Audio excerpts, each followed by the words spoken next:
Kylie D and Donatella participates at Sari-Saring Negosyo Miriam Adult Education Business Fair 2018 at Miriam College parking lot last February 1 and 2.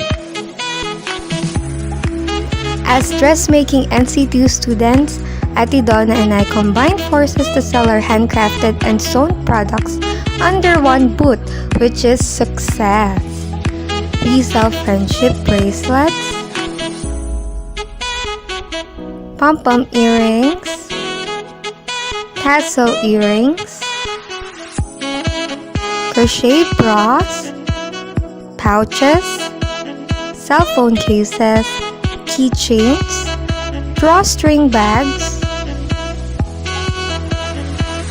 aromatherapy packs, and so much more, which are ideal for gifts, giveaways, and as accessories.